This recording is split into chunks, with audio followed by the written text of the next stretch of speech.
Also trending today, Earth Day. This year's theme is Invest in Our Planet. According to earthday.org, the idea is to consider how a green economy can help humans take better care of the world.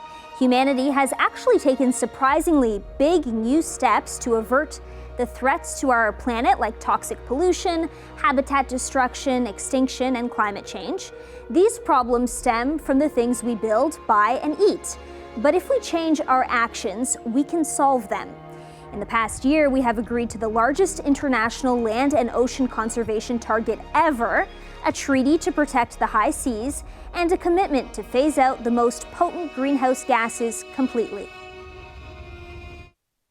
And speaking of Earth Day, when you think of NASA, you may think of rockets, rovers, and astronauts. But what you may not realize is that NASA is home to the largest group of Earth scientists in the world. With more than 25 satellites in orbit, NASA tracks critical changes all over the globe, from air quality to extreme weather patterns. Here to celebrate our home planet this Earth Day is NASA expert Dr. Liz Hoy. Liz, this year marks the 53rd celebration of Earth Day. Can you share some of what we're still learning about our planet?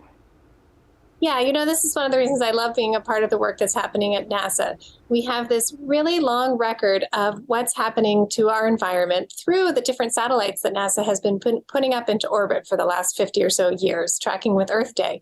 So as you mentioned, we have 25 satellites that are orbiting the Earth right now, looking back at Earth, and we're able to see, for example, air quality. We have a satellite looking straight at the United States and at Canada, trying to better understand what our air quality is and how it changes throughout the day, throughout the seasons.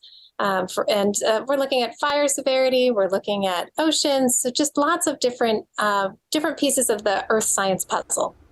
Recently, we've seen some pretty extraordinary weather, like the extreme snowfall in California. How are these bizarre weather patterns informing our thinking about climate change? A lot of times when people think climate change, they think everything warmer all the time. But that's not really what we're actually seeing. What we're seeing is that we're seeing more extreme events, more variable weather patterns. And so we have to have the satellites to better understand those different changes that are happening. So if we have a hurricane, it might have more rainfall. Or if we have a wildfire, it might start earlier in the season, last longer into the season.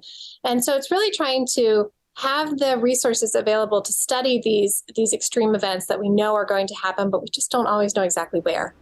In recent years, have there been any bizarre weather patterns in Canada that NASA has studied? So I actually, I study climate change and environmental impacts in Alaska and Western Canada. I'll actually be in the Northwest Territories later this summer up in Yellowknife. And we see a lot of dry conditions sometimes happening, which sets the stage for wildfires in these northern areas. And the plumes from these wildfires, they can travel hundreds and thousands of miles to even where I am here in Maryland right now. And so that has big impacts for people and for respiratory issues that they may have. So human health can be a real big issue. So our NASA satellites are looking at that and trying to better understand that.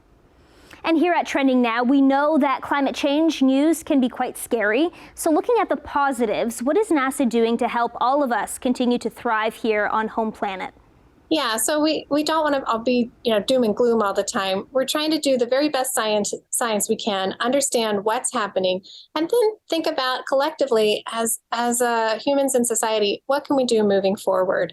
And so as we get more information, use these satellites to better understand what's happening, we can think about how we share that information with others, probably all out in our community. As I volunteer different things. I have kids in school, so we're all sharing what we know with our community members. And I hope that that all of you can take this and learn something and share it with others too.